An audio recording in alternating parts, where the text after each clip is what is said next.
It's a great pleasure and privilege to have a chance to talk to James Campbell, who was my first undergraduate teacher in Worcester. James, when and where were you born? Well, I was born in Cheltenham in 1935 in slightly different circumstances actually, which is why one of the few contributions I can make as a historical source. So I was actually brought up by my grandparents, so a lot of my early thought were the people I knew and so on were, as it were, a generation older. Well, that obviously, the next question I always ask is, tell me about your grandparents or great-grandparents or any ancestry. Well, the grandparents who brought me up were my mother's mother and father, and they both came from Norwich. And that was quite interesting. My great-great-grandfather, or one of them, was born in 1848, and I actually met him in just before he died at the age of nearly 100, a fortnight short of 100, in 1947. He was quite an interesting man. He was a bookmaker, known as Count Brown, of course. And I suppose he was the only member of, or one of the very few relations I know of who actually made any money. And that caused him to be much ill thought of among the next generation of the family, because when he died he was a widower and he left no children. He could do what he liked with his money. He left it not to one barmaid but to two. He was illiterate, and not innumerate, of course. You can't be a bookmaker and be innumerate. But he could sign his name. But that, as far as writing went, that was his lot. And my grandfather ultimately became a school teacher when he was just about to sort of go into being a teacher after having been at a college called the College St Mark and St John in Chelsea. His great uncles, that would have been, no, well, anyway, I forget the exact relationship, offered him a job, as it were, doing the writing bit of this bookmaker's business. As he wasn't my great-great-grandfather, my great-great-uncle. And my grandfather said he offered me £3 a week, which was actually quite good pay in 1906. And he said, what is more, he'd have me made, because he belonged to the sort of chap in Norwich whose sort of social and to some extent business life was conducted in Freemasons' lodgings. But Grandad turned it down, quite rightly. So the family on that side sounds as if they were in, well, your grandfather was a schoolmaster. He was a schoolmaster. His father, what was known as a Garrett master. My grandfather was born, I think, in 1886, but his father died when he was 5. A Garrett master was a sort of agent between a shoe manufacturer and the people who made different bits of shoes at home. It was a successor of the weaving trade in that way. And the Garrett master would, as it were, collect the soles and collect the whatever, the lace holes, and get them all in order to be put together by the manufacturer. Nothing to do with Garrett's, as in living. Well, I think it was something to do with Garrett's, in the sense that the people who did the work at home did it in their garrets. So it's dormitory, head of dormitory. Yes. So how did it come about that you were brought up by your family? Well, that's not for this film. That's complicated, and it's always a difficult story. My grandmother, the other one who brought me up, again, it's a Norwich story. It's one reason I like to work on the history of Norwich, that she came from a place called Hainford, which is just north of Norwich, and her grandfather kept a pub there, called the Barley Mow. And she could just remember this pub. And the things she remembered are very striking in a way. One is that this chap, whose name was Laws, clearly operated as a kind of witch doctor for cattle. He'd go out and lay hands on them, and he had a familiar. He had a bantam cock, which used to perch on the mantelpiece over the fire in the bar. But when he went off on one of his sort of professional visits, the bantam cock rode on his shoulder. He went bankrupt in the 1890s, and he had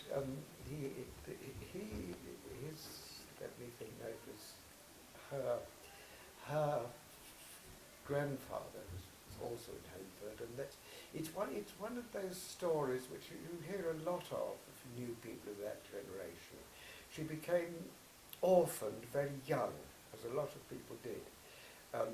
But her father and two of his brothers had moved from Hayford to Norwich. I suppose it would have been in the 1860s, which of course was a normal move for people in the, as you might say, surrounding villages.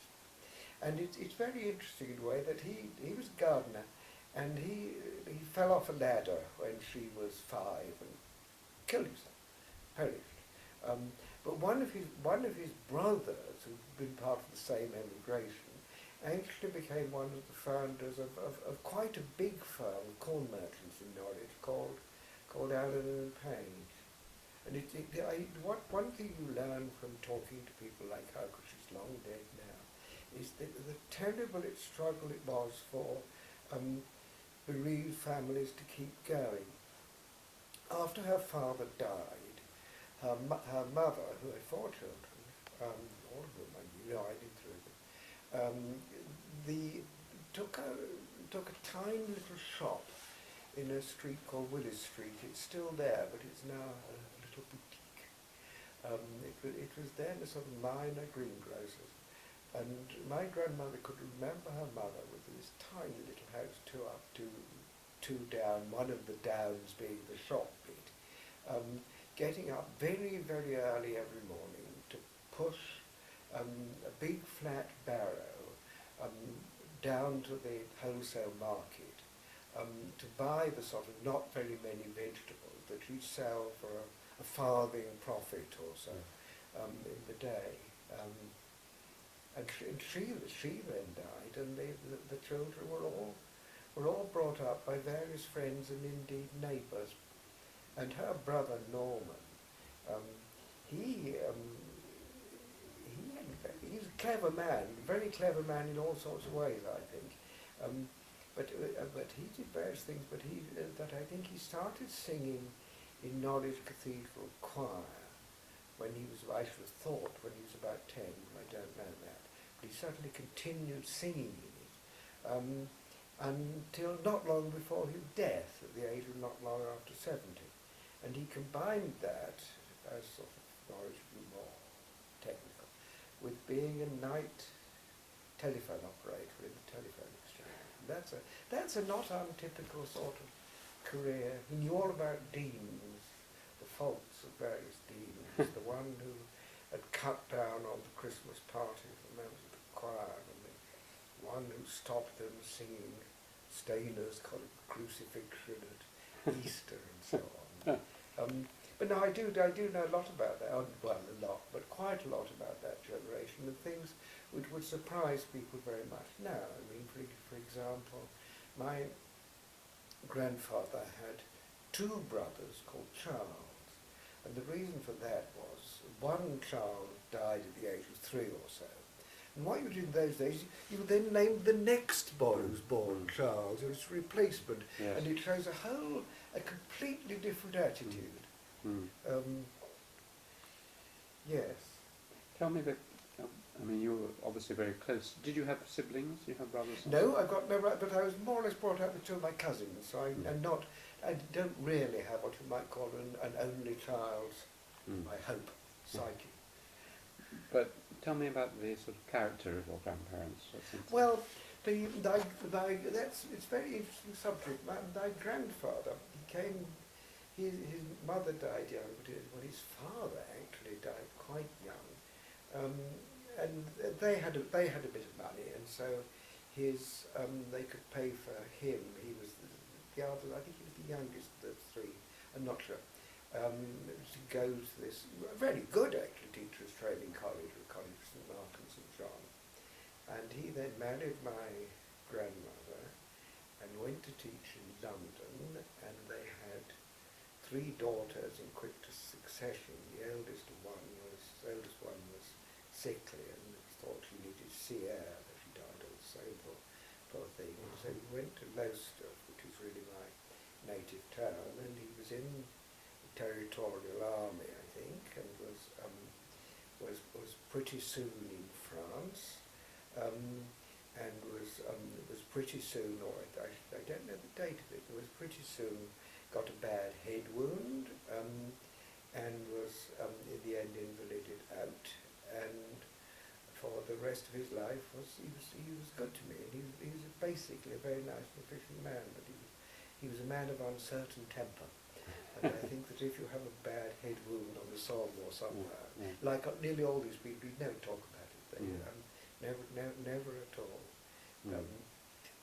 My grandmother came from a less affluent family. When she was an orphan, it was a terrible struggle. And she was partly brought up, I think, by some friends, and then she became what's known as a pupil teacher at a place called, I forget the name of it now. It's in Brampton. It's not very far from Bungay.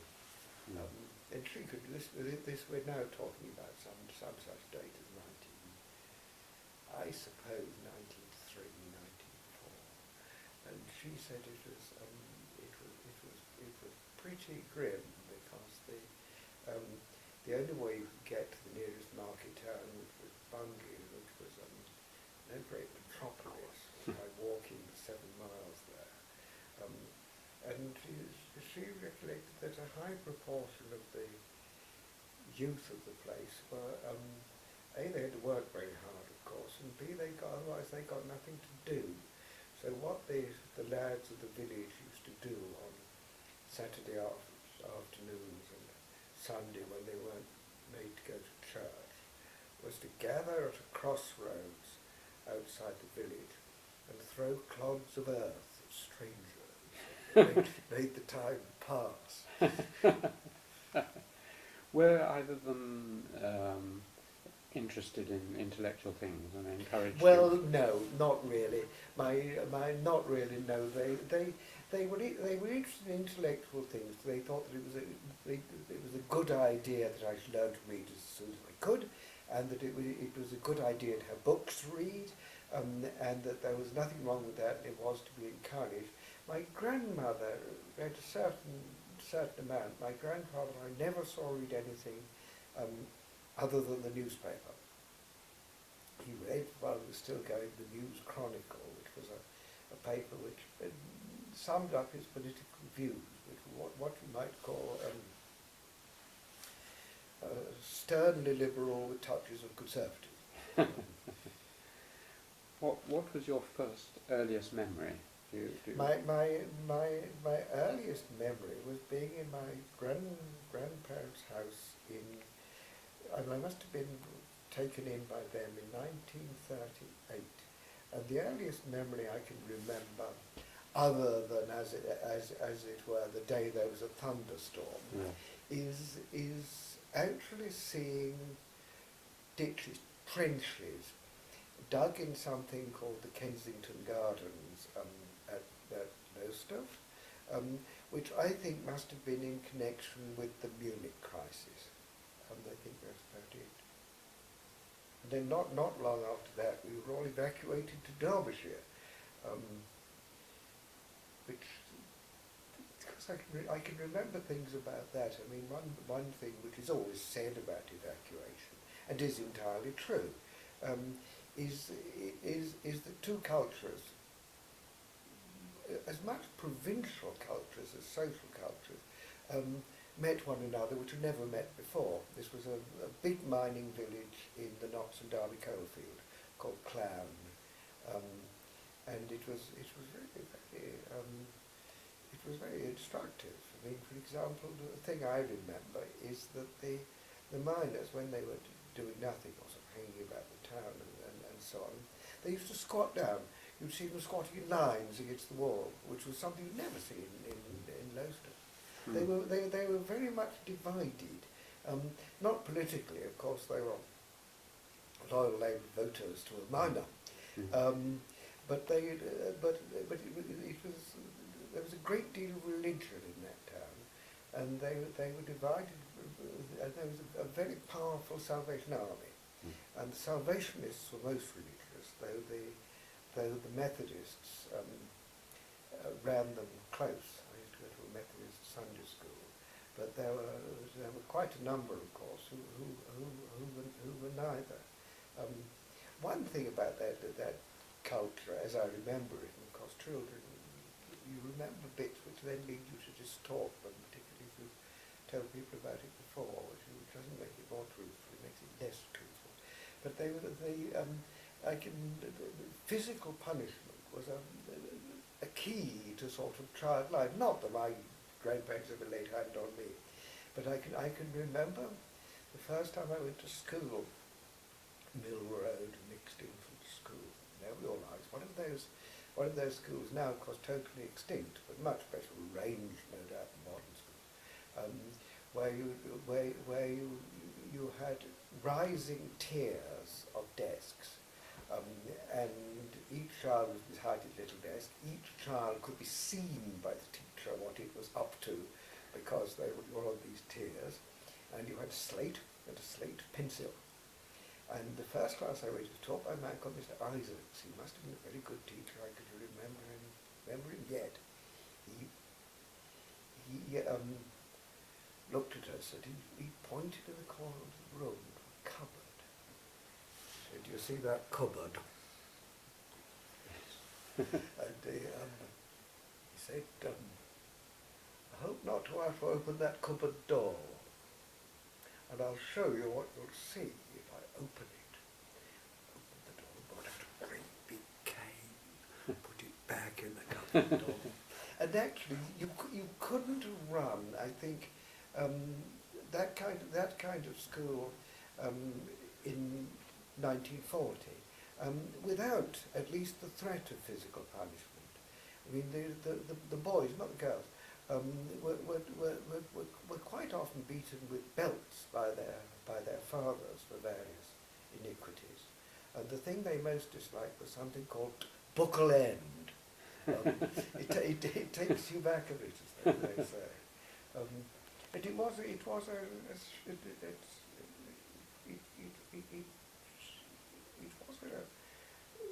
a strange world. And of course, the thing that people perhaps don't realise about it is how stressful and indeed traumatic it was for the teachers as well as for the children.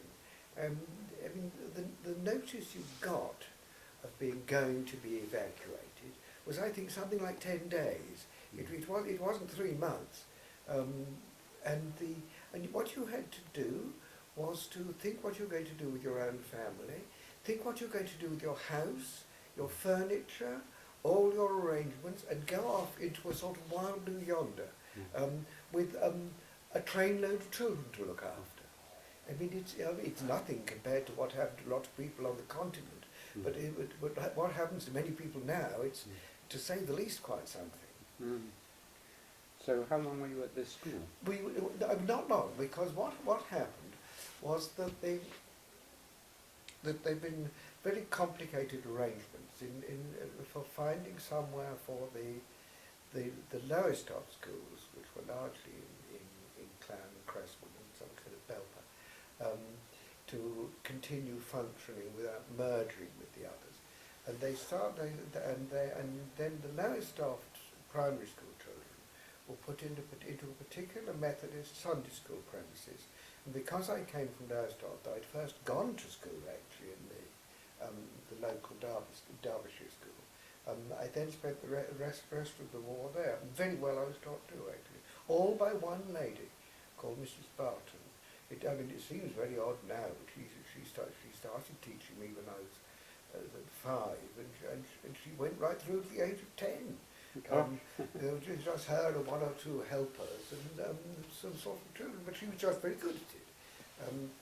And then when I came back, I was retiring at something called Lovewell Road School. Do you remember, just on that school, I mean, do you remember beginning to get interested in any particular subject? Oh yes, yes I do. It was a very old-fashioned setup, well, not old-fashioned now, I suppose, in which you were encouraged to read the sort of thing that children then were encouraged to read. Robinson Crusoe, Treasure Island,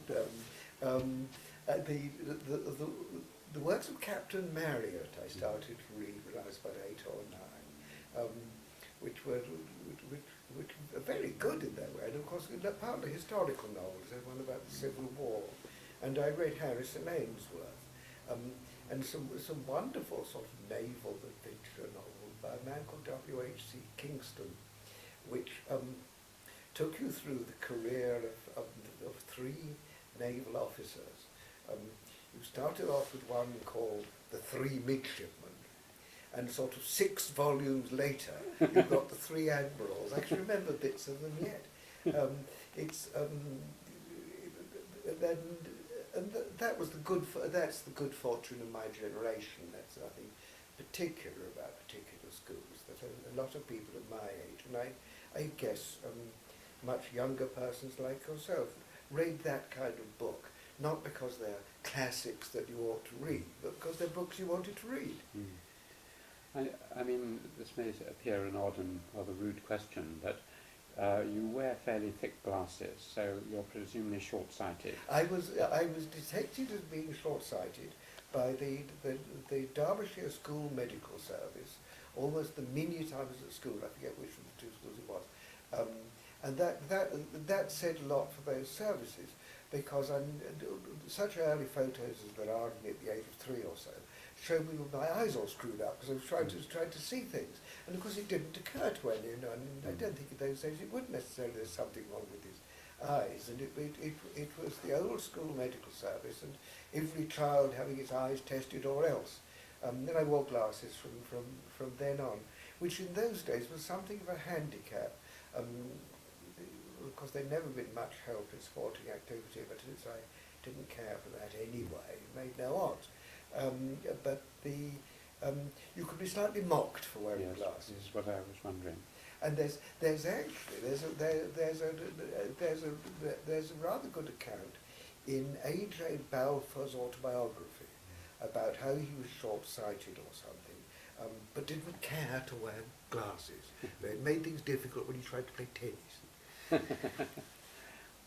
Well, there's you may have come across this, the concept of the myopic personality, which is partly to do with the fact that you become very bookish and you tend not to play sports and do outdoor things. Absolutely, yes. So you concentrate on reading and things. There's probably something in that. Yeah. Okay, well, and were you, apart from not being sort of a sports person, did you wander around and look at nature and have hobbies and? Well, it would be nice to think that there was no butterfly I couldn't identify at the age of 7.5. This in fact would be an immense exaggeration. Like a lot of children of that age, I collected butterflies. You caught these unfortunate butterflies, and you then killed them by putting them under a glass with a small bottle of smelling salts. They perish very quickly. And I collected birds' eggs, now thought of as a sin, but I think I certainly collected stamps. I think I wasn't interested in nature, I was interested in collecting. Which I think there's probably less collected. Gosh, I'm 74, I'll get carried away by talking about it nowadays, but I think there's less collecting nowadays. I mean, boys collected stamps, cigarette cards. That was a great thing, because although cigarette cards partly died out in the war, there were an awful lot left. And of course you could learn quite a lot from cigarette cards. I had a set called Treasures of the World and so on, and not like that. And they collect butterflies and birds' eggs, and also cigarette packets, because there were far more varieties of cigarettes then. And you cut the front off the packet and you keep them in an album, and you would boast to other children.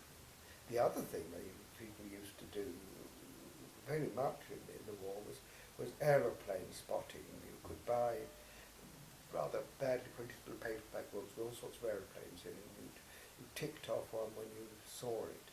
And I remember yet, it was one of my first meetings with moral indignation that a boy who was my good friend called Peter Littlewood claimed to have seen a particular kind of Blohm and Voss seaplane, which was a very special sort. We all knew about it because we'd seen it in our recognition books, because it had its propellers behind the wings instead of in front.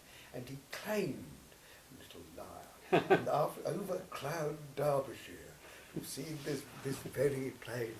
I can remember see the yet. You couldn't exactly say you're lying, because he was a very tough little miner's son, but undoubtedly had taken punitive action. They were tough. I mean, the thing that comes back in my head about that is they used to play. The winters, of course, tended to be harder than when there was the snowy bits, not the less snowy bits. And there were two kinds of snowballs. There were what were called boys' snowballs. You made those in the evening and left them to freeze overnight for better effect. Whereas the girls' snowballs were simply made straight away. Do you think, returning to this collecting, there was once Sir Edmund Leach, an anthropologist, once attacked many of his colleagues as merely butterfly collectors in their anthropology. They just went around the world sort of collecting strange exotic costumes. And some antiquarian historians are sometimes thought of as similar. You know, they just collect facts, put them on cards and feel this is the role of history. I was just wondering whether you thought that any part of your interest or technique in history stemmed from this interest in making sets and collecting all examples of. Well, I should guess yes, because it involved reading things and organising information methodically. But I mean, that the particular thing your colleague said is no doubt the most excellent man. It's in a particular category of apparently sensible things people say, which once you look at it, it's not so sensible as all that. One immediate reason for saying that is that a thing which nowadays again that people neglect when they're thinking about history and how people learn history and things is actually the need to accumulate and order information. That there are a lot of people who even say, or undergraduates say, they don't really know anything because that's called rote learning, but they know where to look it up. Well, this is not the way you can really get a genuine conspectus of anything, and it is characteristic, I think, of most great historians that they've not only had lightning originality of thought, at least at intervals, they've also had an enormous range of information. And indeed, I think quite often you can't have the first without the second. And so the collecting may be more directly related to the understanding than, and of course there are, how far people are mere collectors of information, you can't really tell. And I forget who said it, was the thing that Garrett wrote, on why true learning is more important than real cleverness. Who said this? H.W. Garrett. Oh yes. Well, we'll come back to history and its methods, and great historians a little later. But to return to what happened after this first school, where did Well, we came. Then I went to my eternal good fortune to Lowestoft Grammar School. Though at least then it was still called Lowestoft Municipal Secondary School. It has a slightly curious history, but then, which was it's a judge. I went there in the autumn of 1945, and because people didn't enforce certain conventions about age much then as they did later, I was still only 10. And that was they'd just come back from evacuation. They'd just got the school straight again. They'd only got 250 pupils. One can see now that the very good teachers there had a real struggle. By the time I left in 52, I think there were probably only 500 or 600 pupils. It was a very, very good school. It was in extremely good order. That is to say that discipline was sort of perfect, that everybody knew what they were supposed to be doing, that the headmaster wasn't greatly liked, but he was sufficiently feared. It was well known that he'd won the Military Cross in the previous war. The teachers, particularly in the art subjects, not only the art subjects, were really, really good. I can remember them yet very well. So anyone? Well, the man who taught me history was called Stuart Spalding, and he'd been at St Cat's before the war, and he was a very good teacher. His methods wouldn't have been approved of now very much. I could say two things about. He was very kind to me. There were two things about him and his methods. One was he said to us in the sixth form, he said, "Oh, now I'm going to read a lot of books," and he said, "But I'm not going to read many more books." He said, "I had a very hard war, as indeed he had in Burma. And I don't read very much, it's mostly gardening," he said, "but any book you know about the contents of, you can tell me." And the other thing he did was he got a new colleague called Mr. Link, who was more up to date than him, and who issued us with sets of, in those days, cyclo-style notes on this and that. Mr. Spalding tore them up in public. He said, "If we couldn't make our own notes, we'd better give up." And there was a very, very good English master called Baker, Called Baker. Baker. And a good French master called Darrelson, who knew French extremely well. Can I just ask? So, some people who teach languages now don't really know the language. He did. And a very good classics master called Lamb, who's now nearly 90. I've just been speaking to him the other day on the phone. He's still going on. Who was a real scholar. And they were not only very good teachers, they were very good models. And a lot of them, not very many of us. I mean, the number in the sixth form when I was in it was probably less than 30, probably less than 20. But a lot of us went to good universities actually. Yeah. And of course, in those days, I think that a good grammar school like that was actually better than a lot of fee-paying schools. The thing people rather overlook that as various things, some good, some bad, have happened to state education. So quite a lot of things have happened to the intellectual levels of public schools, which lost. I think I don't really know enough about it, but my belief is that in the 50s and 60s, they lost quite a lot of that dominating emphasis on sport, which had been the intellectual death of somewhere. Well, apart from the intellectual side, which we might come back to, were there other things at that school? You're beginning to be older. Other hobbies or interests that you were developing apart from collecting? I don't know about that, but it was.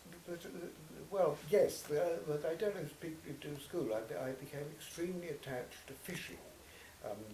And spent the bulk of my spare time, some time perhaps which shouldn't have been spare, on Oulton Broad catching perch and roach and things. So this was freshwater fishing? Yes, there was lots of sea fishing, but I did freshwater. Mm. I think that a good thing about it, that we did plays at school, which was very good, which I learned from doing. It was a mixed school, which was a good thing, and very unusual in grammar schools in those days. That and most important, I had very good friends there, and some of whom I'll be seeing at the end of this month. And by and large, perhaps it's my good fortune, but the class I was in they were by and large, my cousin Steph was in the same class too. They were by and large very friendly people, and there was virtually no bullying or the like. Mm. What about music? That was very bad. That we weren't really taught any music. We had singing, but that was very bad for me because the first singing lesson I went to, the master said to me, "You're a growler," he said, which I think was true. He said, "I know what I want to do with you. I want to make sure you don't sing. So you can come and turn the pages of the music on my piano." It wasn't a musical culture at all. It's become more so now, even in Lowestoft, which I may say is not one of the most intellectually glittering parts of the world. But not then. No, it was. I never met much music, and then not much until I came to Oxford. Mm. No, I mean, music often comes up through interviews. Has it become important to you since then? No, not really. I've always thought when I retired I'd get to know more about music, but to tell you the honest truth, the fact of the matter is I'm not too far from Mr. Jollocks, who knows two tunes. One he knew was the national anthem, and the other one he knew wasn't. I quite like national anthems, sort of military marches. I quite like bagpipe music, but no, actually, I'm musically illiterate and a dead loss. Really? That's interesting. Okay, and the other thing that often happens around 1415, this presumably was a vaguely Anglican establishment. No, it wasn't. No, it was a municipal establishment. I suppose it had vaguely Anglican links, Yes. but only in a very minimal sense. That I think that, let me give you an example which I think is typical, that anyone who wanted to go to church on Ascension Day was let off school for an hour and a half to do so. But that was about it. There are no visiting clergy or anything like that. There were little bits of religious tension, but really essentially comic, because the one I remember is this, that so far as anybody was punished for anything, but people didn't do many things to be punished for. The punishment was an hour or 2 hours detention on Saturday morning, and the authorities had a certain amount of trouble with ill-behaved Seventh-day Adventists, because you see that if boys were put in detention, well, some master had to come to supervise them. Well, the only convenient day was actually Saturday. It's one of those sort of tiny little things that sticks in one's head. But were you confirmed? No, I was only confirmed many years later. My parents. You see, my grandparents are very old-fashioned because they're a generation before. They thought it right, not that they went to church, but they thought it right that I should go to church. So I was put in my Sunday suit and sent to church. I should have thought until probably I was about 13 or 14 when they rather wisely gave up. But in those days, that church is now demolished, but it was full. It's an interesting thing actually to contemplate. Now, I lived through it, but as lots of things one's lived through and hasn't seen the dates, can't really fix the dates. I mean, there was a time, certainly, when I was first at school, that most children's parents, or many of them, went to some kind of church. I wouldn't say on an American scale, but something comparable. And in the Suffolk countryside, there were quite strong Methodist chapels scattered about the place. And in a town like Lowestoft, there were perhaps 5 or 6 big Methodist chapels, which would be filled every Sunday. So, and then I think it must be the late 60s and 70s. It all just withered, as it withered in Wales, and very, very quickly. Mm. So your link might have been more with Methodism than with... Well, I don't know about that. I used to go to the Methodist Sunday school in Clown, Derbyshire, and it was quite fun in a way, because you'd go to the services and they you had these lay preachers. Although I remember little of it, I can remember better episodes, because they didn't have a pulpit in the Mount Zion Chapel. You had a sort of balcony so that the preacher could walk up and down. And I can remember a man who was known to Tom, at least to the children, what his name was, I don't know. He'd be leaning over and we would really be asking the congregation at large, had it been saved, and did they know the reality of heaven and hell? And there are people who hadn't thought about that question and who were now burning in eternity. They're friends of my old-fashioned religion. You said an odd, well, not an odd, but you mentioned that in fact you were confirmed later. Yes, I got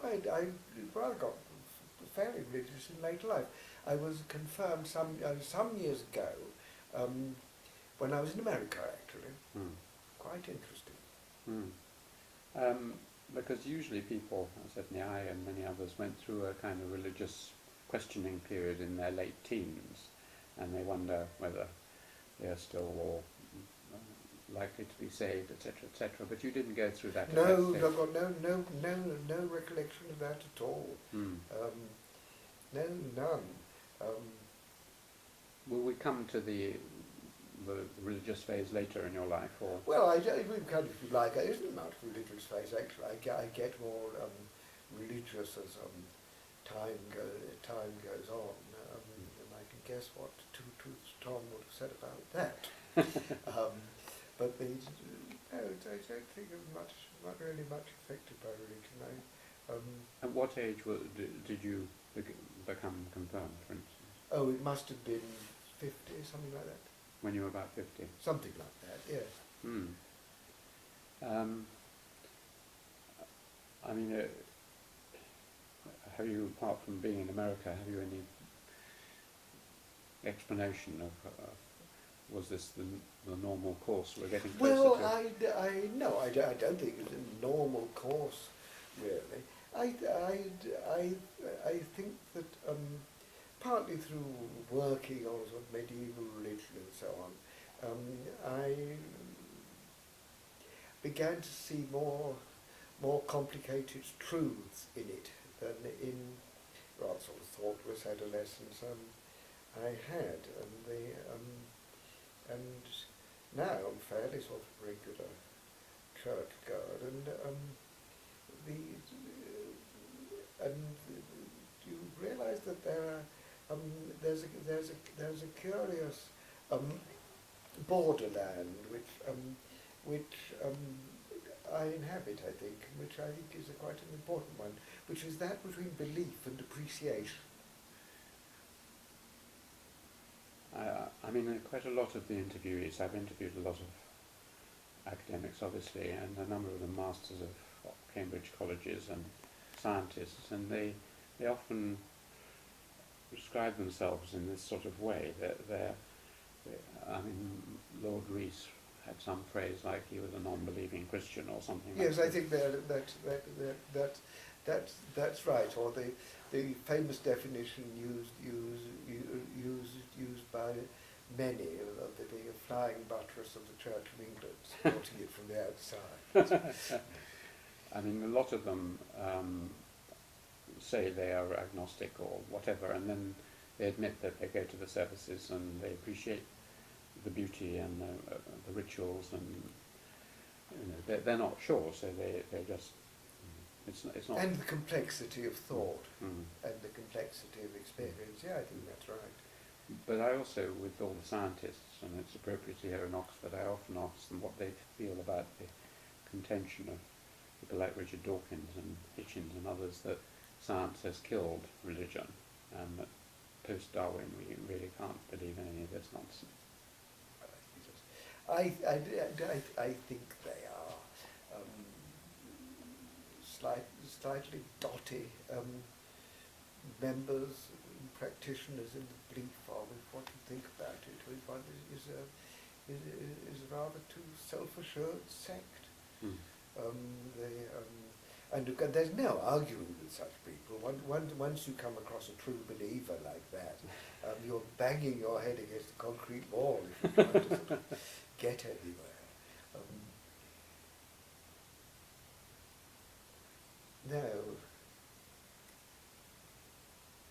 Well, after I'd been at Lowestoft Grammar School, which I'm eternally grateful, I don't, and of course it's great days, where after I'd been there in the 60s, where at one stage, I think, if I'm right, I think you could learn either 5 or 6 languages there. I think now it's quite a good comprehensive school, but I doubt if you can learn more than one language, and that's not very well. And of course, I don't know about all areas, because I think you have to learn about English comprehensive organisation. The local determinants are very strong. Is that I think it's very sad that in Norfolk and Suffolk, when I was a boy, I suppose there were at least 10 or 12 schools in Norfolk and Suffolk, in which it was normal for you to be able to learn Latin. Now there isn't any state school at all in those 2 quite big shires in which you can learn Latin. So that something which had been and is part of the framework, the foundation, the essence of the various kinds of still very important learning has become class-based. It's interesting. You were presumably beginning to get particularly excited or specialising in history at this point, were you? Yes, I was. Yes, I was. I wasn't very good at languages. If I hadn't done English, if I hadn't done history, I'd have done English. No, history was what I liked. And what made you? Did you apply to more than Oxford or just to Oxford? I put in, partly because my grandfather now retired, and I think he also maintained not only me but my great aunt, his sister, who was stone deaf. That it seemed to me that the time had come to cease to be dependent. So I went in for. I just went in. I don't remember, to be honest. I think I just went in for Oxford, but I'm not sure about that, because in those days you could go in for 3 groups, and I went in for Maudlin. I got an exhibition, luckily, and for Univ, and for St. Cat's, that's right. It was quite a good system, actually. There was one group before Christmas, you may remember, because you must have been the second, one after Christmas, and one in the Easter back. And a very instructive thing you learned then, when I started examining these things, is that you could get a boy who would seem pretty marginal, nigh impossible at Christmas, who seemed outstandingly good by March. And a very good example is my old pupil David Palliser, a very distinguished 16th century historian. Well, he was turned down by Merton in the Christmas examination. Couldn't see anything there at all. There was nothing to see there. But there was by March. I mean, it's quite interesting that in its way. But anyway, I was very fortunate. I got this award in Maudlin and came up there in 52. I mean, I was much too young when it was at it's a pity I had to come up when I was that age, because in those days, of course, 2 things. One is nearly everyone who went to university had done 3 years in sixth form, not 2. Actually, one of the great changes in British school education, little remarked upon, is that the number of years people stay at school has been reduced, and as compared with overseas countries too. I mean, in Germany, you normally go to university at 19, not 18. But you see, there's not only that, but nearly all my contemporaries, not quite all, there were some of them, had been spending 2 years in the army, chasing terrorists in the lair, or not infrequently drinking gin and tonic all day long in the intelligence corps. But that I got on all right. And I made You friends, presumably didn't do that because of your eye. because of my eyes, yes. Yeah. Now that was a narrow escape. I've had a very lucky career in many ways, because when I was accepted by Magdalen, they said, well, we want you to do your national service first if possible, so you must ask for an advanced medical examination. Or I went to Norwich, had this medical examination. And they must have been sergeant, I suppose. It said to me in a sort of military way, well, he said, you're a lucky little bugger, you're C3. I said, what does that mean? He says, we're not taking you. Some weeks, he said, we takes the C3s for the catering corps. So that was a near miss. You might have been a chef. Yes, not. I don't think so. Anyway, I was at Magdalen, and I majored in some of the best history teaching in the world. I mean, there were 11 of us came up in '52, and we had Bruce McFarland, Carl Liza, John Storr, and Alan Taylor. We weren't doing badly, were we? No. I'm ashamed to say I don't think we felt grateful. I mean, it's characteristic of undergraduates that they tend to get gratitude rather later in their lives. Well, it's happening now, James. Yes, well, that's right. Yes. John Storr is still alive, actually. Is he? He must be well over 90 years. Saw him on his bicycle the other year. Well, tell me a little bit about one or two of them. Tell me about my namesake, K.B. McFarlane. Well, McFarlane.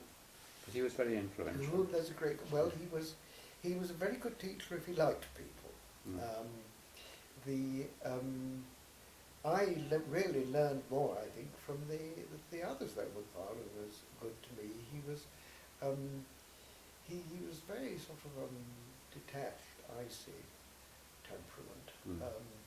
And of course, it made it a thing which make one think that nowadays, since he published, I think in his whole life, one tiny book and 4 or 5 articles, he'd have been regarded as a burden to the faculty. He would, indeed, yes. Sure he would. He was. I'll give you 2 anecdotes about him which illustrate his dismissive manner, which is one of his teaching strengths, actually, sort of great figures of the past, historians of the past, which get ticked off in no time.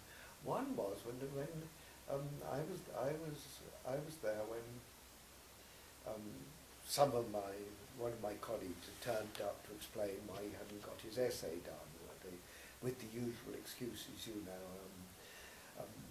bad cold, couldn't find book in the library, parents not feeling well, thought I was sick of the flu. Now, of course, it's different. My computer was down, and we sat up and I tried to mend it.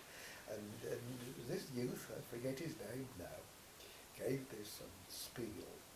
And Bruce McFarlane uttered as follows. He said, "Why do you think I should mind?" and the other is when Alec Myers' book on the household book of Edward IV was published about 1962, or some such day. I met Bruce in the High Street, sort of very young then, really, sort of tail wagging, wanting to show how zealous, enthusiastic, and so on. And I said, I'd just been reading this book. He said, "Oh dear, has he published it? I implored him like a father not to publish it." and of course, those were the days when you could be warned against something, I think the words were Galbraith's, called the Gadarene rush to publication. It's not like now at all. It's not the RAE world, not one bit of it. Well, I remember my first encounter of this with Keith Thomas, because I met Trevor Aston, I think it was, Oh, who yeah. was the chairman of the past and present board at a sherry party Yeah. when I was halfway through my PhD on Yes. witchcraft or DPhil, and he sort of wrote to me saying, would you consider putting some of your work into an article for past and present? And Keith said, no, by no means, hold on. Hostages to fortune. Yes. That's right. Um, I mean, it's alleged of K.V. McFarland that certainly towards the end he didn't read very much, and that his sort of reading lists were very, very out of date, and sort of ancient cards he used to bring out with. Was this true? Well, well, of course, he died in '65, so it was 10 years after he was 60. I think that such statements, I think, like a lot of such statements, have an element of truth, but have become probably slightly garbled. I think the element of truth is this, that he was a great believer in short reading lists. Instead of the great cyclostyle things, which are now, not cyclostyle, photocopy now, which are produced for people to read in the back and so on, but which are really largely produced for assessment exercises. They're part of the gigantic paper trail which is constructed for people who are willing to waste their time, and so on and so on. And so on. What he'd do, he'd put up a notice in the lodge, which would say, gentlemen who are studying the first part of English history, as it was too, in the coming term, would be well advised to read the following works, and there'd be a list of 5 following works, which I mean you might tend to read them then. I think that he probably didn't keep up with the rather increasing amount of secondary literature on the subject he was due to. I think because there may have been, though I'm not at all sure of this, and it wouldn't want to run down, I think there'd been a time when he thought it was easier to master the sources of the late English nobility than in fact it proved to be. And he did, he gave the 4 lectures, and then he did an immense amount of research after the 4 lectures. I know this actually because I edited the relevant volume of his lectures. Really tremendous amount of work, transcribing documents from archives in his beautiful hand. But I think there was one reason why he never published them was there was an element of slight desperation about it, and I don't think he was a man who really greatly valued competition or criticism. I think that he had lots and lots of virtues, and a lot of people owe a lot to him. But I think that he intended to be the man who knows, the man in charge. The other person you mentioned, who I knew because he taught me, was Carl Leiser. What was he like as a teacher? Carl taught nearly everything, because you see that when Carl had been elected in 1947, Magdalen was, I think, the only college to have 2 medieval history tutors. How that had been arranged or fixed is beyond me, a very good idea. So Bruce McFarland, at least in the years when I was there, he taught half the intake English 1 and half the intake, no, the whole intake, the first part of English 2, and the original second special subject. Carl Leiser taught half English 1, all the medieval history, all the 16th century history, political theory, which everybody had to do,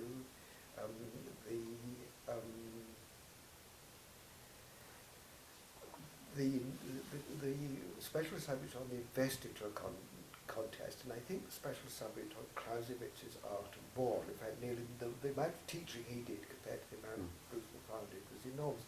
I found him, I was set off and got interested by him because you couldn't always follow him, particularly on political theory. I mean, you could see that it was great important stuff. I mean, there were flashes of lightning, but it was mostly in black clouds, and you just couldn't really get the gist of it. But on the lot of medieval history, he was very good. He knew a great deal about it. He spoke about it in a way which I found very attractive. And he was quite good, which McFarland wasn't, but at praising you for the bits you thought were good. He gave me a wonderful report at the end of my first term, which I never lived up for the rest of my time, but he was set you going, yes. set me going. Yes, that's right. He also said the things you treasure. I mean, one thing I remember he said, what is the purpose of medieval history? Well, he said, as a matter of fact, we're trying to guess what those buggers were up to. Not, I may say, the the high-flown sentiments that we'll get from many quarters.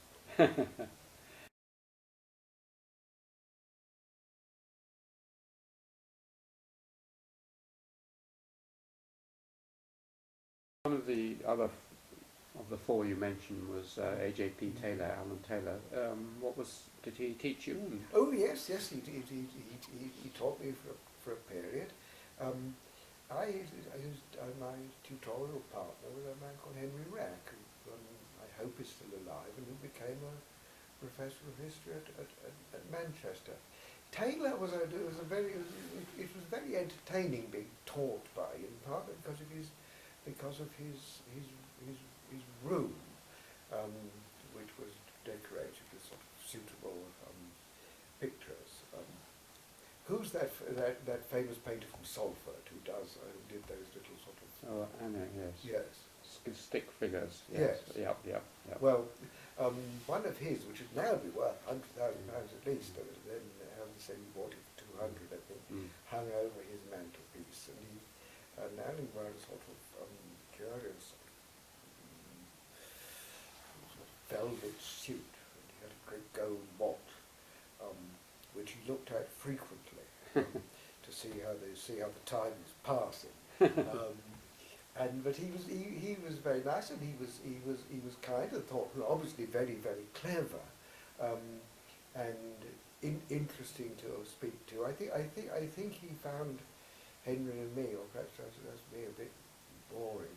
He'd sometimes take, I could detect it, to amusing himself by lying. The occasion I remember was he said, think people neglect the importance of the office of Lord High Admiral. He said, everybody knows, he said about Lord Howard of Effingham, and everybody knows that the future William IV became Lord High Admiral. What about the ones in between? And he proceeded to make them up. I could even tell then he was making them up. And I think he was just having a sort of little bit of fun. He was having a sort of trot round the garden. But he was a good teacher. And did you go to his lectures? Because yes, they were famous. I went to his lectures, which were. They're famous, aren't they? Well, they were given with this tremendous, without a note, and given with this sort of tremendous brio. And he'd start at 9 o'clock in the morning with his hands folded in front of him, and would had this particular slightly clipped way of talking, which was seductive, and you could take it down. But also it was a good performance, and people liked to go, and it was fashionable to go. There were a lot of good lectures in Oxford in those days, but these were the ones that people tend to remember. Did you go to Berlin? Was Isaiah Berlin lecturing? I had been to lectures of Berlin. Lectures of Berlin were extremely difficult, and people tended not to go to them. The reason being that if you were a sort of conscientious sort of swot like me, you liked to make notes. Well, since Berlin could get more words into an hour, it's like getting a ship in a bottle. You'd think it couldn't be done, but you certainly couldn't make notes on it. I went to a lot of lectures, Alan Bullock's lectures were very good. Trevor Aston's were very good. Bruce McFarland were very, very good. You Trevor Roper? Yes, I went to Trevor Roper's and Southern's. It was really a sort of a galaxy of talent, and some of them were admirably eloquent. Some of the most useful ones I went to were some of the most boring, really. But that's, Towards the end, you entered a prize. I mean, I think it was the Stubbs Prize, was it, or? No, it was the, goodness, what is it called? I know perfectly well. It's well, I ended up chairman of the committee which gives it. What is it called? One of those famous historians. Keith and I shared it. Yes, that's right. It was called the. Doesn't matter. But Doesn't anyway, matter. Doesn't matter. But it was the most eminent. Yes, it was. It was. Fine. It was. I mean, lots of people went in for it, and it really was a great thing to get. And better than that, then for 2 years after I was to do research, I got £30 a year from it, and I can tell you, £30 a year in 1955 was Did you the Gibbs Prize? the Gibbs Prize? That's right. Did you know Keith before he shared it with you? Well, I don't think I knew him either before or after. I may have run into him a bit. I probably met him at the Stubbs Society, which is then quite a thing. But I didn't really know him. No. And were there any of your contemporaries who went on? I mean, your coevals, so to speak, who went on to be distinguished historians or other things? Yeah, of the one at Magdalen, Michael Hurst did, and Philip Pettit, he became headmaster of a very important grammar school in Maidstone. He wrote very interesting on Northamptonshire forests, and Godfrey Hodgson, who is still, I'm pleased to say, with us, although he didn't really become a professional historian. He's written a lot of history. Another example who did become a very good professional historian was Howard Templey, who became professor of American history at UEA. after you'd I mean, at the end of this, you said you spent 2 years. Were you beginning to do a doctorate? Or? Well, what happened was that I started to try, I wanted to do a thesis, and in those days you could get if you had an exhibition or whatever, you could get it continued to pay for that. That was a bit of a struggle because I had to find some money to help my grandparents and so on, so I used to work in a bird's eye frozen peas I did. And where indeed I made more money in a week or so, well, in some weeks doing overtime bird's eye frozen peas, no stuff, but I ever did teaching as a historian for quite some time. I also learned the one or two practical things. The one I remember about that, since you're listening to anecdotes, is that we did something called quality control, and we were supposed to keep an eye on the rate at which fruit was freezing in these enormous freezers, where the fruit was put on sort of shelves which were closed down when they started to freeze it. And you put a thermocouple in some fruit and let it up through a little hole and checked the rate at which it was freezing in the course of the night, as it too often was. And I got a first-class degree. I thought I was, clever as anything. No one so clever. And so I thought it was just stupid to, it's the way people think at that age, to do the raspberries as well as the strawberries, because it seemed to me that if a strawberry was freezing, then safely the raspberries would be. Well, what I hadn't reckoned for was that raspberries shake down in the box, so they get an insulating layer of air. So as a result of my failure to check them, a quantity of them went off to most of railway stations leaking raspberries. And I got a telling off to remember. And I expected to be dismissed, but I wasn't. I learned by not when I saw the report on this misadventure written by my boss, who was a local man called Mr. Balls. It said nothing about me, because I was his subordinate.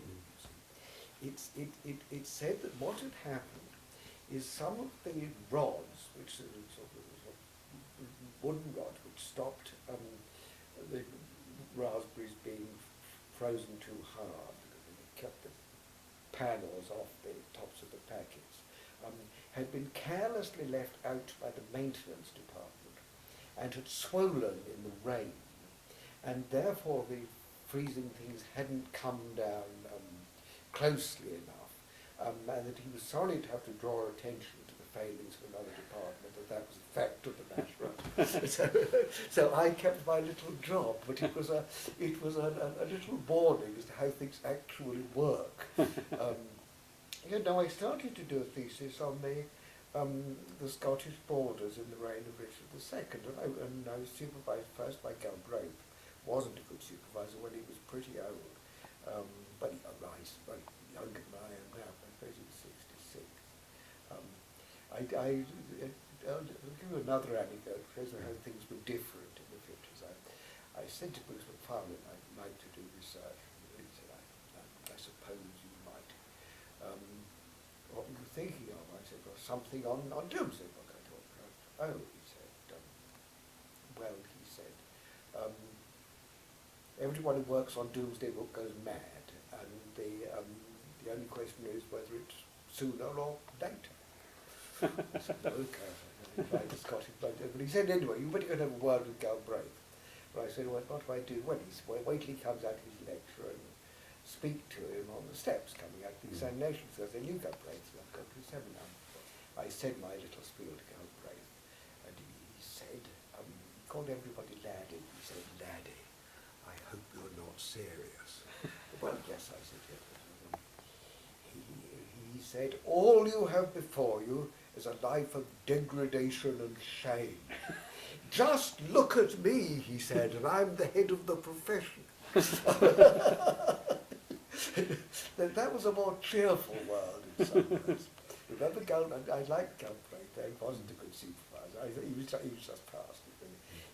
I remember him lecturing on Stubbs's charts. I mean, you couldn't get away with it now. You really couldn't. And he struck a pose as a prophet. And he said, notebook's ready, he said. I've got something put down carefully. Very few bishops then, and fewer bishops now, had any belief in God. You can't imagine it, can you? And so I started off being supervised by Galbraith, and I worked on it, and then he retired, and I had May McKissick, who was much better, actually.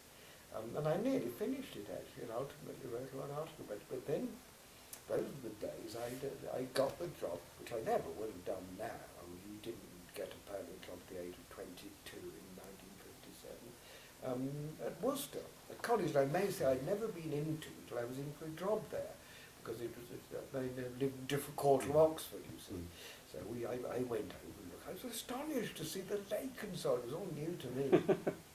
And so it was a very strong field. I mean, Maurice Keane was in for it, nearly got it, though he hadn't taken schools there, and Barry Dobson. Anyway, I talked my way into it. With a strong reference from K.V. McFarlane. Yes, well, that was, I think the references from McFarlane, and I suppose it, I think... They rang him up. I mean, the story we heard as students was that they rang him up and said, 2 or 3 of your students are applying for this job, which one should we give it to? Actually, that's not true. It's a variant, like so many stories, of a story which is true, which is that Harry Pitt went to see McFarlane after they'd elected me, and said, because McFarlane had written for a round of candidates, in the end we took Campbell, and McFarlane said, you did right.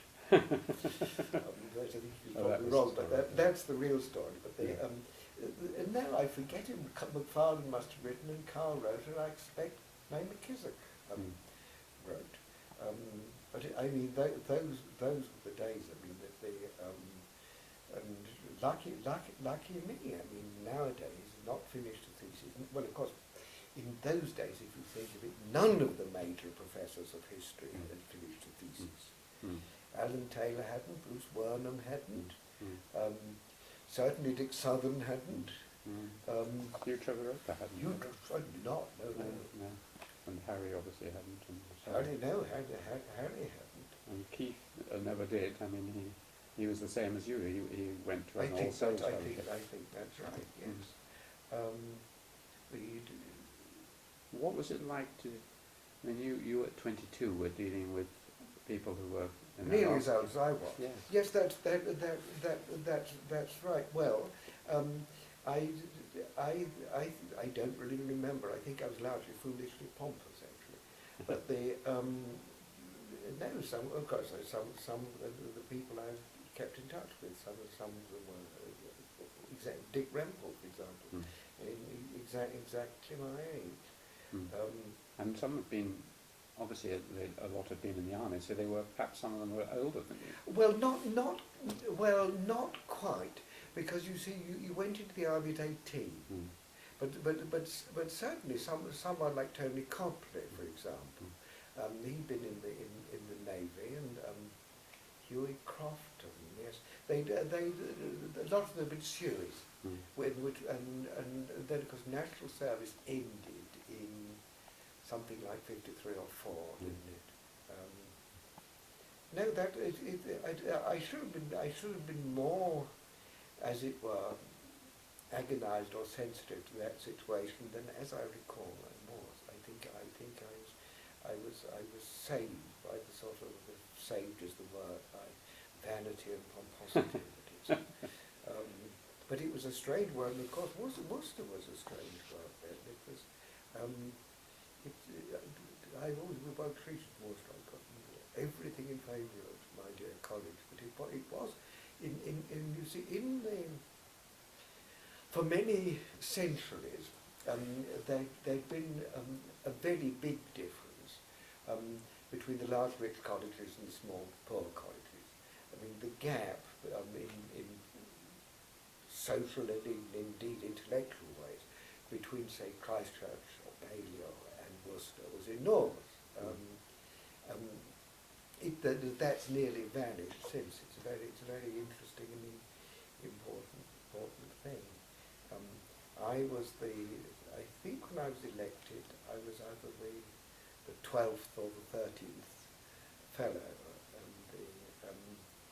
and the dominating figures were Masterman and C.H. Wilkinson. I think I was very old, because he was 10 years younger than I am now. Though I hadn't had so trying a life, and not all he'd been.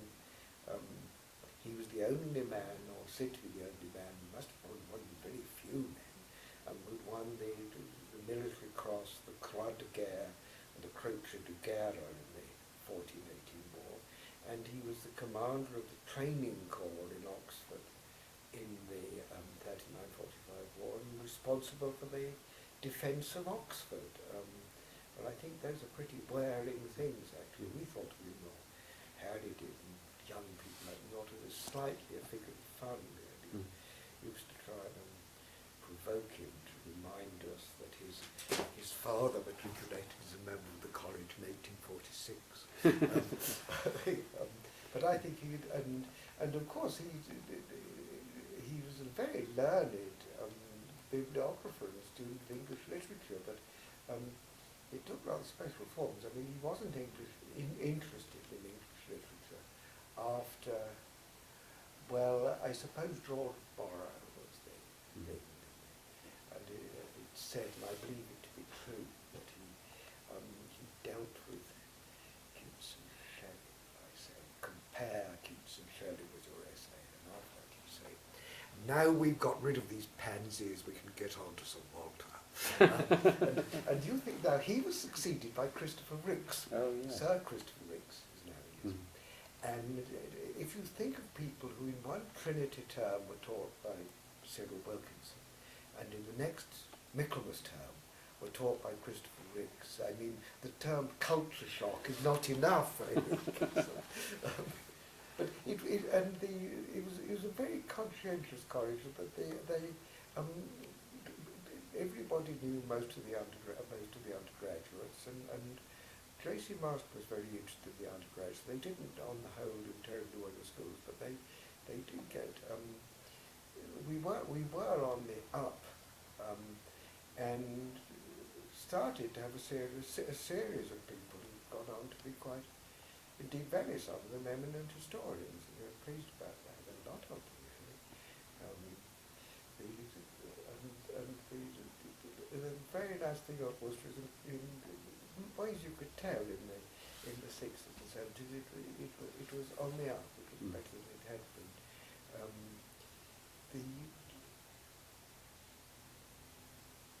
Tell me something about the person you talked with and who was there obviously when I came, was Harry Pitt. Harry, yes. Well, Harry, you see, Harry was a very good colleague indeed.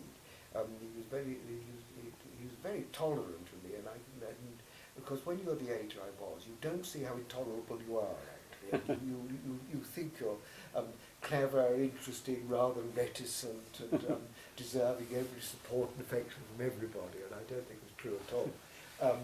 He was a very good colleague. He was a very long-suffering colleague, and he was very helpful and kind. He knew he didn't write much. He wrote a chapter in the Cambridge, the New Cambridge Modern History, and just before he died, he wrote a very good short line of Lincoln. But he didn't like writing, and had to sort of found it very difficult. If he was going to write anything, he'd assemble innumerable notes and books and so on, all in orderly piles, and then spend 3 months not writing it.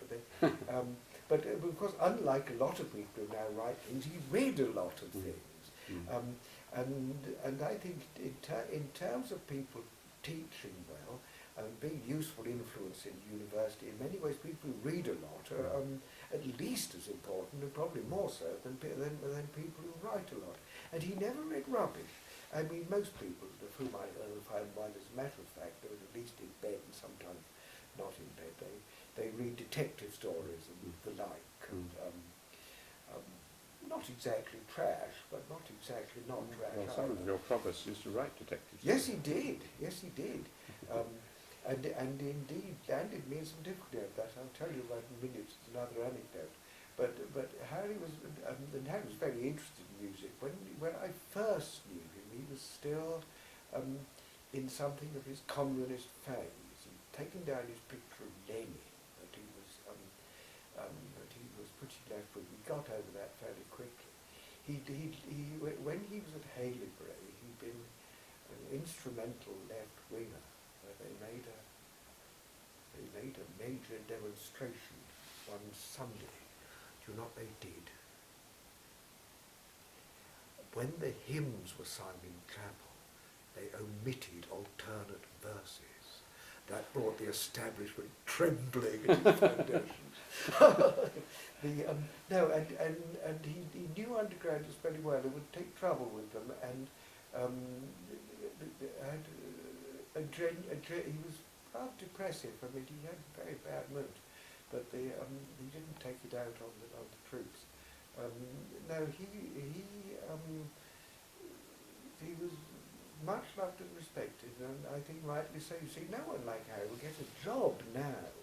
I mean, his contribution to the RAE, had there been one, he'd have been sent for by some potentate and out to pull his socks up, and what was he going to write in a peer-reviewed periodical by next August, or other rubbish.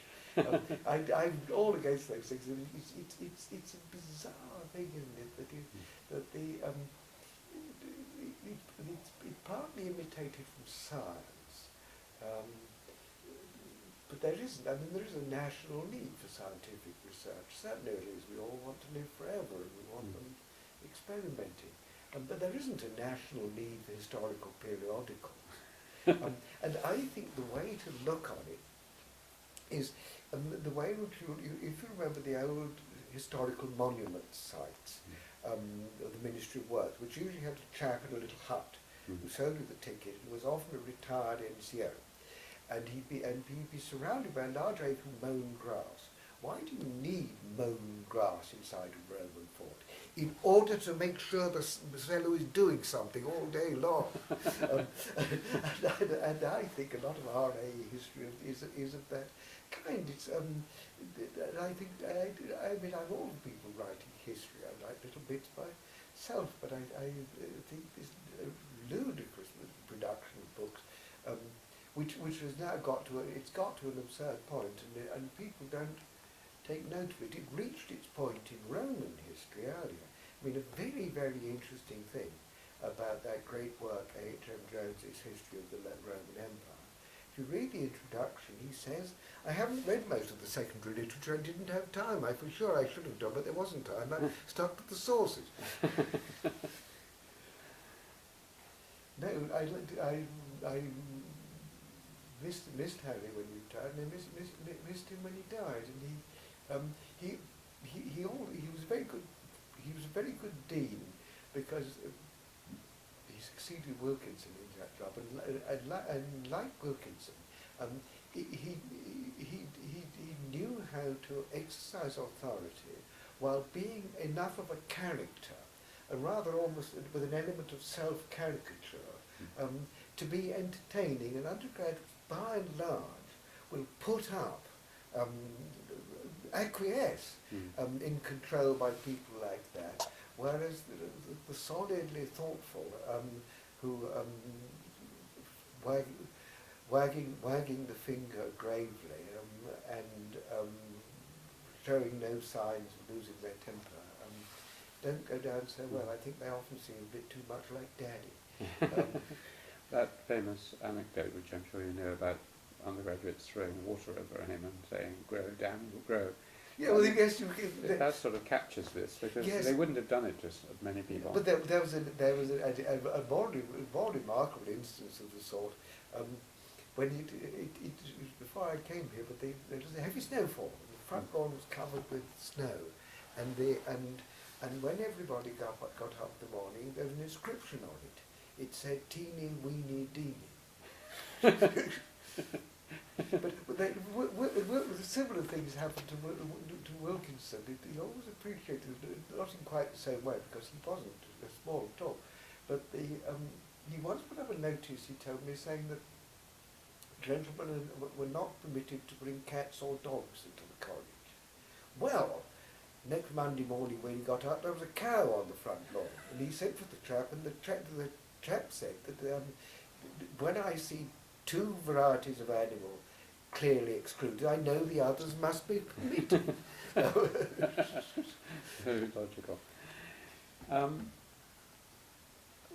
Let's now move on to your further work. I mean, yes. Your academic work. Are you okay? Oh, I'm fine, yes. I mean, after deciding that Doomsday Book would drive you mad and starting to work on the Scottish borders, where has the main... Well, what happened was, actually I've got a butterfly mind, I don't like thinking of one thing, but I worked on Scotland a bit, and on Scotland the 100 Years' War, and have continued to do such a bit, but not much. But I was recruited by, or required by the faculty, to do the sort of stock lectures for freshmen on Bede, which were normally given by Michael McFarland, and given with great eclat, but not, I think, with enormously up-to-date. I mean, Michael knew a lot about a lot of other things. And I got very fascinated by that, and started working, which I've done ever since, on Anglo-Saxon history and the historiography of Anglo-Saxon history. And I've written a lot of articles about it, and written a third of a textbook on it, which was roughly over 20 years ago, and I'm pleased, financially pleased, to say that it's still in print, though it needs redoing, not half. And I keep on writing about these things, and I gave the Ford lectures on the origin of the English state more than 10 years ago now, and keep on putting off, like my tutor before me, from doing it. But I get more and more interested in it, and I see the importance and interest of the Dark Age past as sort of increasing daily. But then people like me do say that, and I think to going back to Carl Eisen, I was like, partly want to know what the buggers are up to. I'm fascinated by thinking the ways in which you can question Bede. I've done things on historiography, and I'm very, very interested in the history of East Anglia, because I come from there, and I've written, I haven't written a single book about anything, but I've written fairly extensively on... Didn't you write a single book called The Anglo-Saxon? Well, that's a book I edited. I wrote the first third of it. Oh. And the other 2/3 were done by Patrick Wormold and Eric John. And it's quite a good book, not least because it's very thoroughly illustrated. It is, it's wonderful. And it's published in 1982, and I want to redo it. The other two, I'm sorry to say, are dead. Because it's still selling, not so many as it did, but it sells quite a lot every October. And the wretched publishers won't agree to having it revised.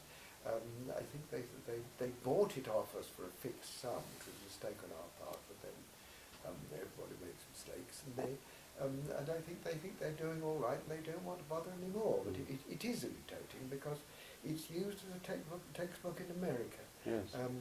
And for people who go to study Beowulf and so on, often forms their historical introduction.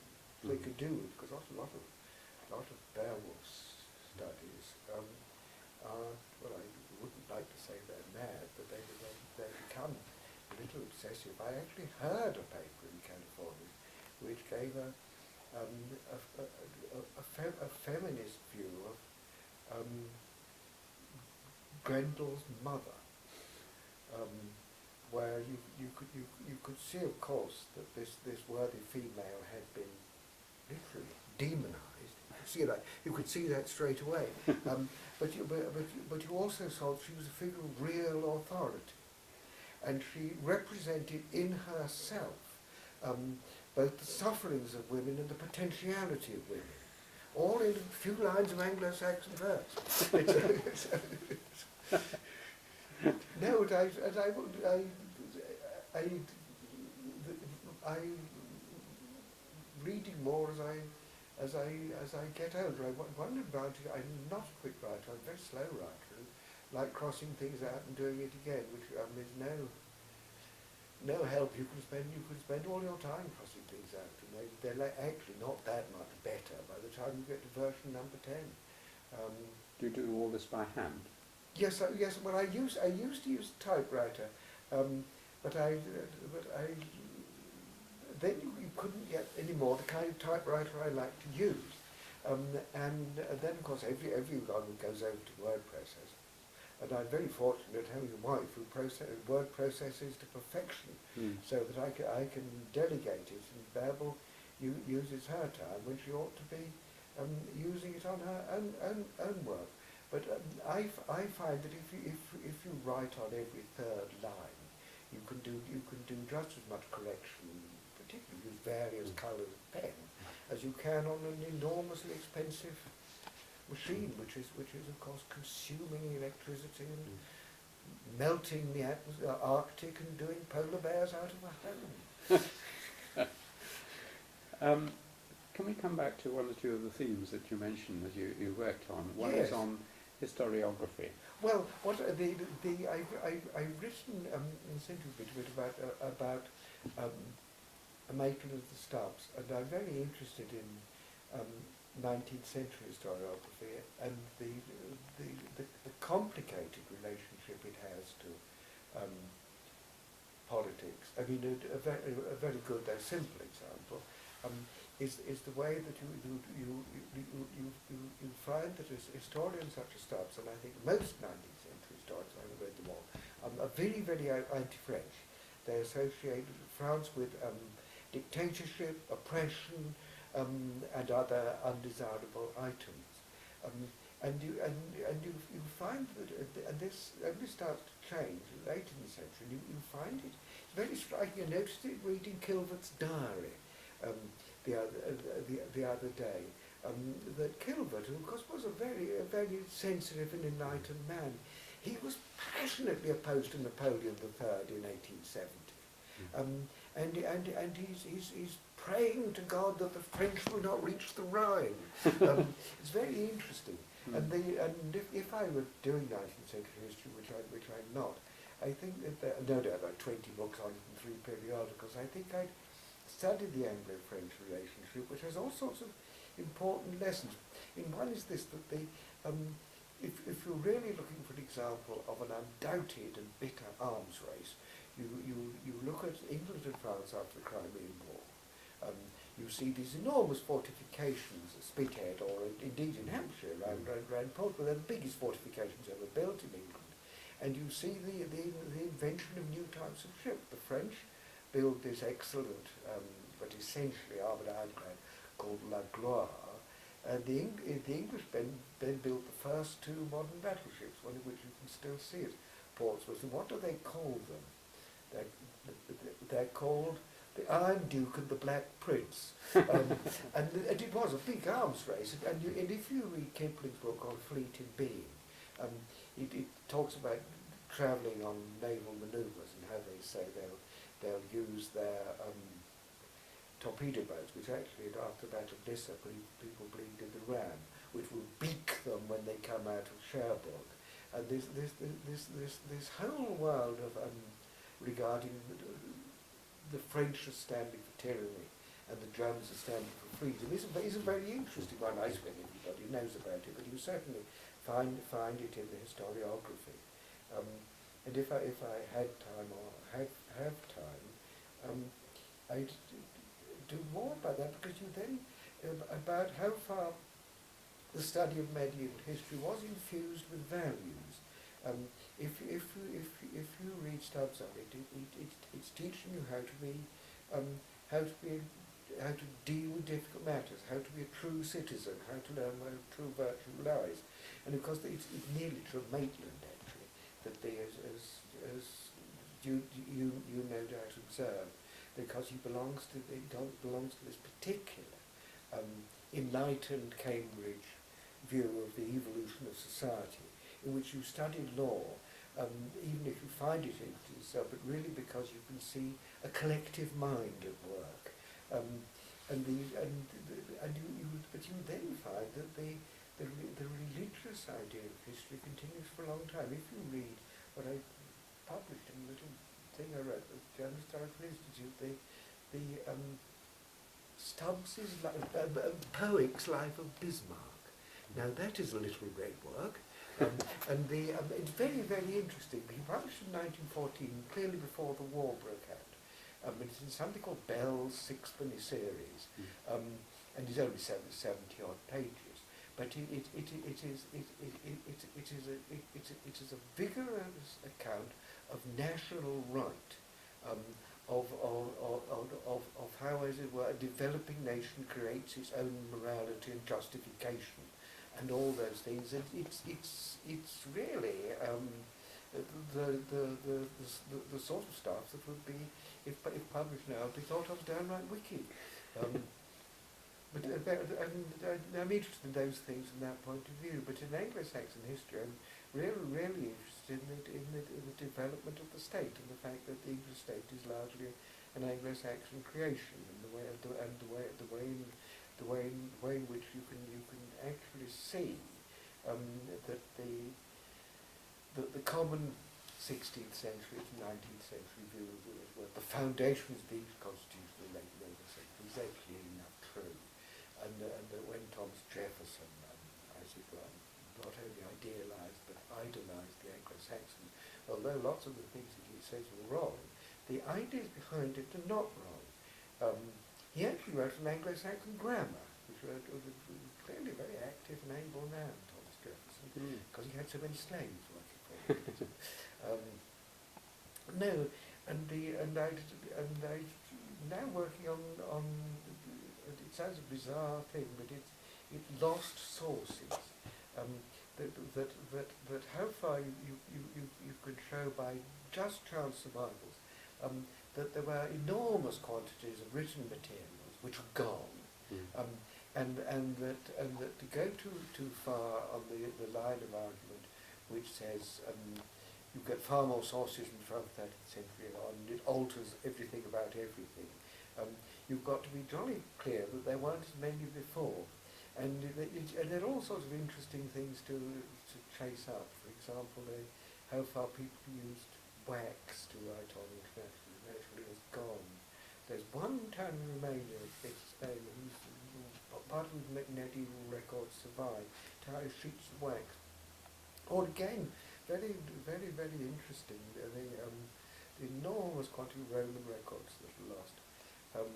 Someone worked out that the total number of rather elaborate discharge certificates given to Roman soldiers must have been at least 18 million, of which 7 survive. And that the archives of the Byzantine state, 12th century I think describes them. They were kept in enormous open spaces behind and under the seats in the hippodrome. And they've all gone apart as a really pathetic handful, kept in places like Mount Athos. And there are a lot of those things, and you get these fascinating discoveries like the things found in Novgorod, where because things are preserved in acid soil, you get this correspondence written on bark. And lo and behold, we find lots of people writing Old Slavonic about quite small things in the 12th century, which otherwise wouldn't know about at all. And what I'm trying to do is collect all I can like this. There's a lot to collect, and as it were, to try and think how far history has been distorted by people playing a game with it, which consists of having something which is really a gigantic jigsaw puzzle with hundreds of pieces, only having 30 pieces, jamming them all together, occasionally pointing out there's a little gap. But that's quite fun, and I don't want to give it up at all. But the only problem is that I'm a very quick reader, but not so good a memoriser as I was, and it would have to use on a young man on his way up, but finding notebooks, whole bundles of paper, relating to your assiduous contemplation of this, that, or the other book. You've not only forgotten about the notes, you've forgotten about the book. It really is a void through the past. I've got a whole lot of questions I want to ask you as a result of that. One was just a little more on Maitland. Yes. I mean, I'm sure I've suppressed the memory, but I discovered Maitland really after I'd more or less finished my D.Phil in history. That's probably right, isn't it? And, he became my greatest hero as a historian.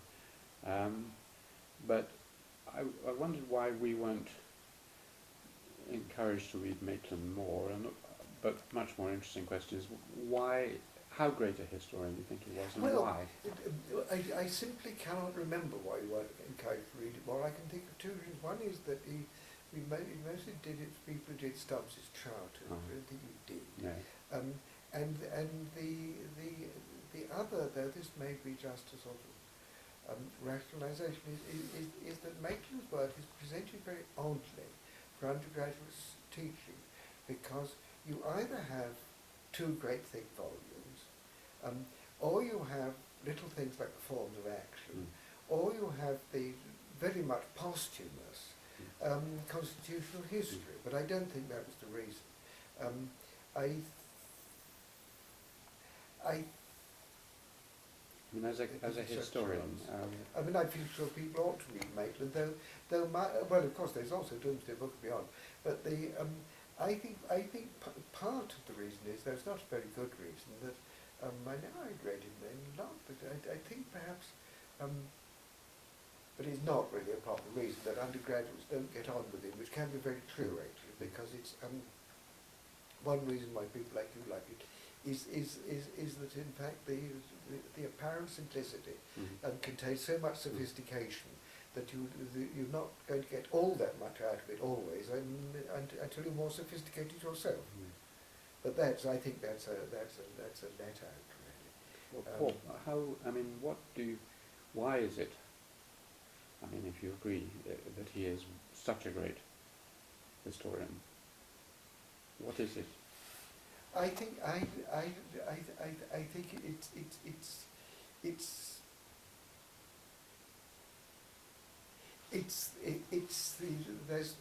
partly enormous learning, but then other people are equally learning. He's partly having this very, very quick mind, which he undoubtedly had.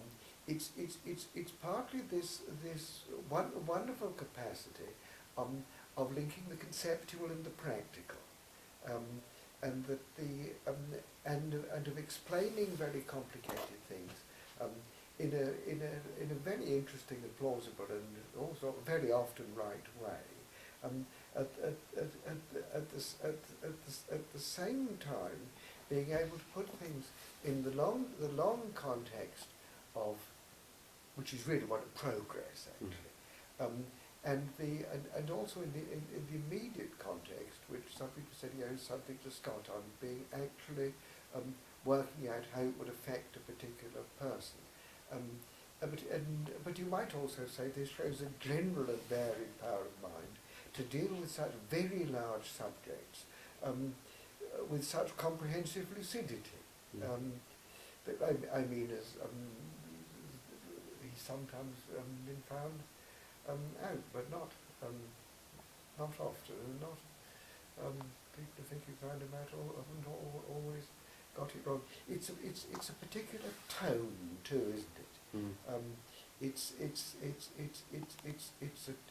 a tone of discourse which is neither patronising nor consciously simplifying. It's one intelligent person talking to another, and the other is thought to know a fair bit about it, but not all that much about it. I mean, most of us just can't do it. There's no doubt that it came naturally to him, because his early writings were sophisticated as his later, because he didn't really take up legal history till he was over 30. Later than that even, late 30s, because he was trying to be a lawyer and so on. I mean, do you think, my interpretation is that he wasn't really a legal historian at all, that basically he was a political theorist. No, but your difficulty there, making this interesting observation, is that he thought you couldn't be a political theorist without being a legal historian. So that and he was, as everybody knows, he was very much influenced by Germans who thought like this. I think I sent you. I wrote about others that a vast amount of English 19th century political thought, legal and historical thought, is actually German in origin.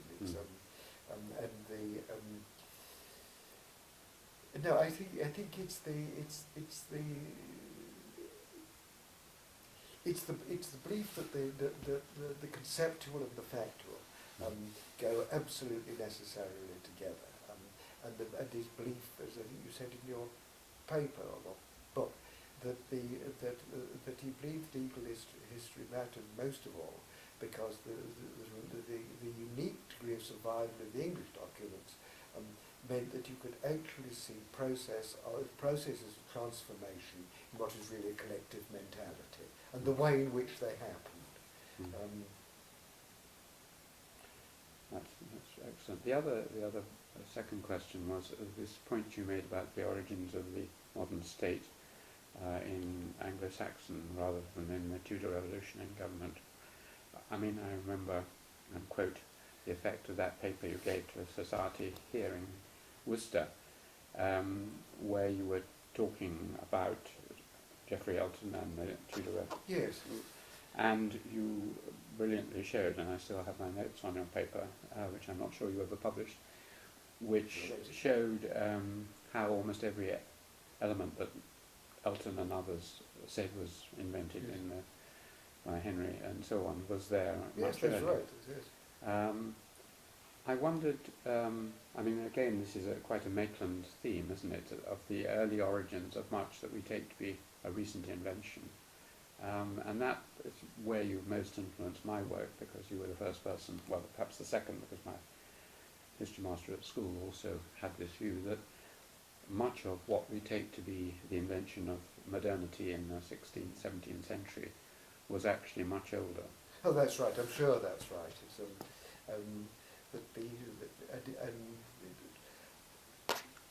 in fact, what the acceptance of the contrary view is largely due to nothing simpler than the failure to study medieval history. I mean, Elton knew almost no medieval history. They didn't stop him writing about it sometimes. But they knew Elton a bit because he used to be the chairman of the thing we're going to this evening, and I got to know him like that. It was very, very funny because Bruce Warner always used to come. Now Bruce had examined Elton's thesis on the Elton government and had written a long and very careful and clever review of it for the English Historical Review. Now, Elton, in his usual way of proceeding with people who disagreed with him, was, as usual, to sort of shout hard and blunder and make wounding remarks. He never did to Bruce. He's the only man whom I've ever seen Elton being deferential to, really good for him. Now, Elton, but you see that these people say, the invention of the modern state and so on. Well, the only other thing really set beside England in that way is, in many ways, is Denmark. Denmark has a very, very long history as a more or less unified sort of nation state.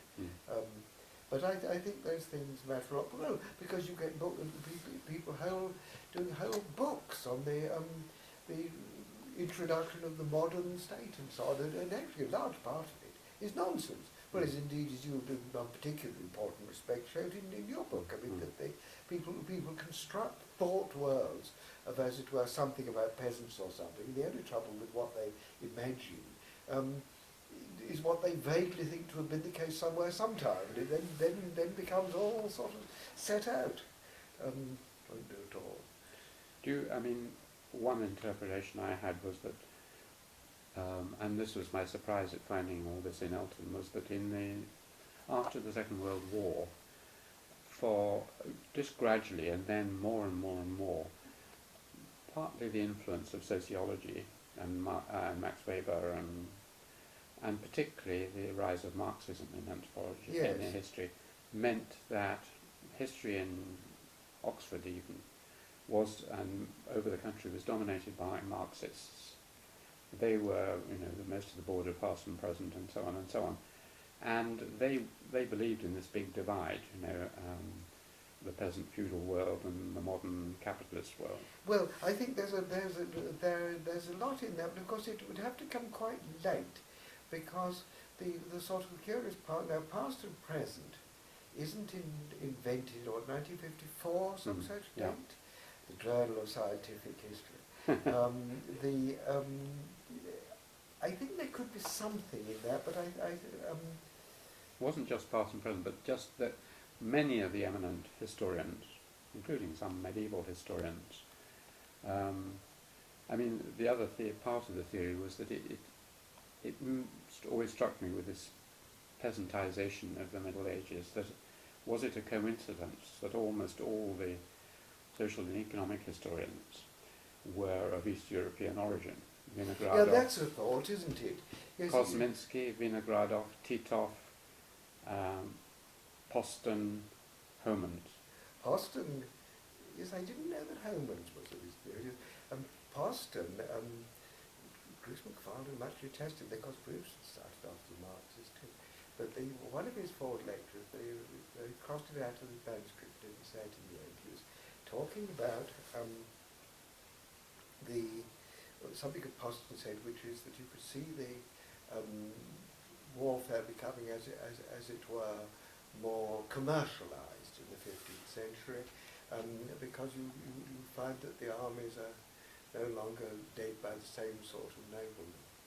And what Bruce had written at the end of this lecture was very strange. You've only got to look at the names of some of these people to see they are noblemen. Every schoolboy knows that, but then came the punchline. But not to have been an English schoolboy was the least of Professor Boston's disadvantages. But even he thought that was a bit much, didn't say. Actually, because his views started off as very Marxist views. Yes. And though he rather gave them up, John Cooper, who presented his Ford lecture song with me, I suppose he was quite an active Marxist.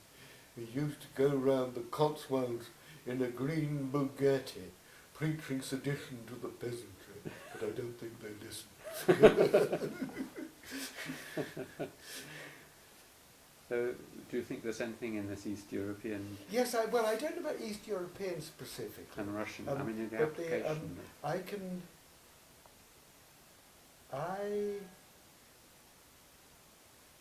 I think it's partly that there was a great deal of, perhaps I'm wrong, but I think there was probably a great deal of dullness in teaching of history and here and other places in the 1920s and 30s. And it isn't so much that new views have become widely accepted, is that as the old views have become tired out. I see, yes. I think that might be more like it. Hmm. Well, I think I ought to sort of cease haranguing you. Well, no, I've got Wilson? 5 minutes left, so we can certainly stop, but is there anything that I should have asked you of? Because there is only 5 minutes left on the tape anyway, so... No, I don't think so. No, I've enjoyed telling you my anecdotes and airing some prejudices, which I hope don't mislead other people in any way. No, it's a very interesting thing you're doing. I can't want to look at the tape myself, but my wife will. Yeah. May hear a word or two for my own good. Well, it's been very kind of you, James, It's because pleasure. you had this great influence on me, and as you say, your students sometimes take a few years to come back and tell you that, but thank you. Well, better late than never.